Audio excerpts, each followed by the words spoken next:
Rodgers gets the snap. Blitz is on. Rodgers scrambles left, winds up Rainbow. He's got Cobb at the 10 to the 5 to the end zone. Touchdown and a dagger. Oh my goodness. An NFC North Division Championship dagger. What's going on, everyone? Welcome back to Real Packers Talk, the podcast dedicated to everything green and gold. I am your host, Ethan Peltier, and I'm here today with my Week 5 reactions and analysis. The Packers went over to London to play the New York Giants, and they ended up falling 22-27 in what was an abysmal second-half performance. And I have a lot to talk about right now. I've got a page full of notes right now, and this might be a little bit more of a ranty episode where I go off on tangents. This was frustrating to watch. As a fan, there's a lot of things I'm not quite fully grasping or understanding. But with that, I am going to try to look at it with a level head. I did want to take at least a day to kind of let it sit. And I didn't want to jump on right away and just let my entire podcast be dictated by emotions. So I'm going to take a look at the stats and kind of break down what happened in this game and kind of paint the picture. So I'll just jump right into it. Obviously, this was the Packers' first game in London, and you have to give major props to all the fans that showed up. It was basically like a home game for the Packers. I mean, the Go Pack Go chants and seeing all the green and gold in the stands, it was incredible. So major props to everyone that showed up in London. I know that there are Packers fans worldwide. I really think that's awesome, and like I said, just major props to the fans for making it a home environment on the road, essentially. But that's what makes it that much more disappointing, is the performance that the Packers put on in the second half. I can't help but imagine that all the fans in London feel a little bit let down. That being said, I also have to give major props to the New York Giants. They came in with a game plan and they stuck with it. And I'll get into that a little bit more later. On the other hand, the Packers seem to come in with a lack of focus, a lack of discipline. There were multiple penalties that they took that were just boneheaded decisions. And as I mentioned already, the second half performance from really both the offense and the defense and even special teams, just abysmal. It's like they got punched in the mouth and forgot how to respond. It's frustrating. Like I said, that's something you're going to hear me say a lot this episode. It's frustrating. We completely abandoned the run game in the second half. I don't get it. I know coming into this week I mentioned that I thought that this was a secondary that the Packers could take advantage of and throw the ball around. But it starts with getting the ball moving on the ground, right? Like, you have to run the ball and establish that before you can start airing it out. And it seems like the Packers in the second half just wanted to air it out, and they never established their running game again. When they were running it with both A.J. Dillon and Aaron Jones, they were getting like 5 yards a pop. I just don't get it. What's even more frustrating is that the Packers played pretty well in the first half. I mean, they were up 17-3 at one point. Going into halftime, it was 20-10. Like, the Packers were in full control of this game up until halftime hit. So I don't know if it's the adjustments that the New York Giants made or the lack of adjustments that the Packers made. Whatever it was, it bit them in the butt, and they came out just looking flat and just not ready to go. The only points that the Packers scored in the second half came off a safety that the Giants gave to the Packers intentionally. And if you didn't watch the game and you don't understand what I mean by that, it was the dying seconds of the game. It was fourth and whatever. Giants were literally just trying to waste as much time as possible by snapping it and running around in the end zone until they kneeled it or whatever. Those 2 points the Packers didn't earn, okay?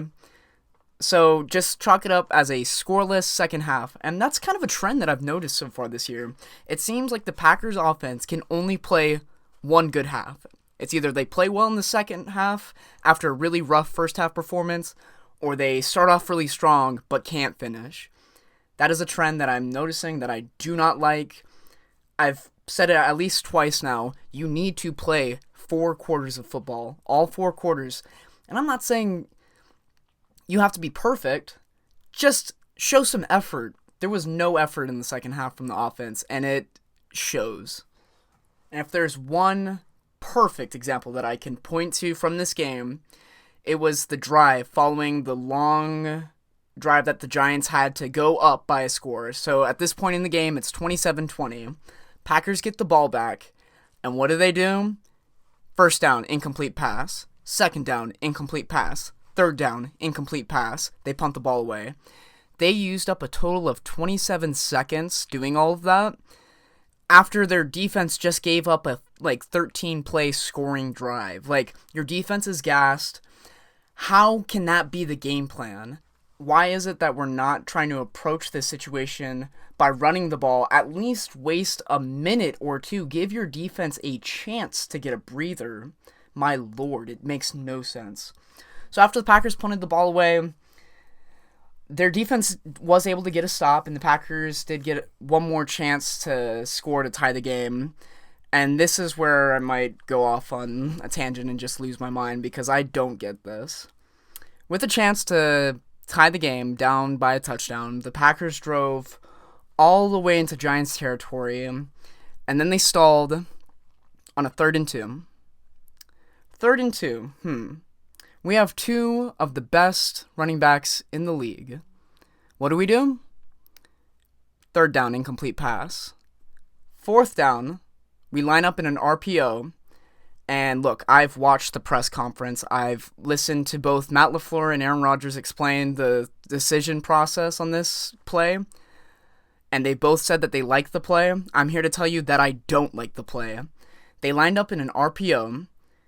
Giants stacked the box, so Packers are looking to throw the ball, but the pass gets batted away because there's so much pressure that Rodgers doesn't have a chance. And by the way, the route that they wanted to throw to was a fade route. It's 4th and 2.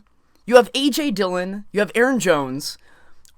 Are you saying that you do not trust them on 2 tries to get 2 yards? How can that be the game plan? I know that their, time was a bit of a factor. There was just a minute left. Packers had timeouts. Additionally, in that moment, you're thinking, let's say the Packers do score there, right? Let's assume that they make the right decision and they score and they tie the game 27-27. By running the ball, you're wasting time. You're forcing the Giants to use their timeout so that there's not a chance that they get the ball back and can drive down and score a field goal. You give yourself a chance by running the ball in that situation. But by passing it, you don't. I don't get it. I can't understand how that was the go-to play. And that's, I mean, again, I get that Aaron Rodgers is really good and Matt LaFleur obviously trusts him a whole heck of a lot and he's going to put the ball in his hands to make big plays. Why are we playing hero ball, though? What? Run the ball. Run the ball, especially when you have two of the best running backs in the league. Alright, let me catch my breath. that tangent's over. Let me break down some stats for you. And I'm going to start with the Packers, because there really isn't a long list to talk about here. Aaron Rodgers went 25 for 39, throwing for 222 yards and 2 touchdowns. Randall Cobb had a decent day, 7 catches for 99 yards. Allen Lazard and Mercedes Lewis both had touchdowns. But that's about it. That's the Packers stat lines. Aaron Jones had 13 carries. A.J. Dillon, 6. I feel like these guys should be getting at least 10 to 15 carries each a game. Whatever. There's a reason that I'm not a coach, though. Moving on, looking at the Giants, Daniel Jones had a hell of a game. He went 21 for 27, going for 217 yards. He didn't throw any touchdowns, but he also ran the ball a bunch. I think he had 10 rushes. I can't exactly remember how many yards he had, but he was running all over us. Saquon Barkley had a day. He had 13 rushes for 70 yards and a touchdown, as well as a couple catches. He was all over the place. And then Darius Slayton also had a pretty good game. He had 6 catches for 79 yards, and man, he was open all game long. The Giants came in, they were very creative. As I said earlier, they had a game plan and they stuck with it. They found ways to get their best players the ball, and it worked. That being said, I don't think that the Packers really made it all that difficult for them. They sat in a soft zone coverage for pretty much the entire game. You had players playing out of position. It just looked like this defense was completely clueless. And again, I don't know if all of that solely falls onto Joe Barry and his scheme, but it needs to change. There needs to be a little bit more man coverage in this defensive scheming. You sat in zone coverage and let the Giants run crossers on you all day. As I just mentioned, Darius Slayton was open all game long. This Packers secondary had one of the worst performances I've ever seen from them. It was rough to watch. But again, I don't want to take anything away from the Giants. They came in and played a really, really good game. I find it frustrating that the Packers didn't even try to challenge them. Are we not confident that our guys can cover their guys? I mean, they already had, 3 receivers out? It just, like I said, doesn't make any sense. It's frustrating. Moving on, I'm going to be jumping into the next segment, who's hot, who's not. Starting off with who's hot, I'm going to go Daniel Jones. Like I said, he came in and really blew my socks off. I did not think that he would have been able to throw on us the way that he did. I knew that he had a bad ankle, so I wasn't even sure that he'd be able to run the way that he was. Dude came in and completely blew away my expectations. So props to him. You could also, notable mention would be Saquon Barkley, but I feel like that was too obvious of an answer. I mean, the guy is so good at football, it's kind of hard to shut him down for an entire game. As far as who's not hot, I'm going to go ahead and just apply that to Matt LaFleur and the entire Packers offense. What on earth were you thinking? I know that this offense is going to have a lot of growing pains, but man, to go out and not score any points in the second half after having a pretty dominant first half, unexcusable. To abandon the run game, unexcusable. How many times are we going to abandon the run game and have it bite us in the butt before we realize, hey, we've got some really good running backs. Maybe we should keep giving the ball to them. But I'll leave it at that, because I know that I've already complained about all of this a bunch today. Another deep breath. Now that that's all out of the way, and I've kind of discussed some of my frustrations and thoughts on this game, it is over. It's happened. The Packers lost. They sit at 3-2, which is not a terrible position to be at this point in the season. They've got a lot of work to do. So my hope is that they can clean some things up, that they get back home safely, and that they just are, full speed ahead for the Jets this week. But yeah, that's pretty much everything that I had as far as this game goes. I will be doing a Week 6 preview episode in the coming days, so look out for that. If you're new to the podcast, please consider liking, subscribing, and sharing this with your friends and family. I do appreciate all of you who listen to my podcast. It is so awesome that there is a little bit of an audience that I'm growing for this. I think it's so cool.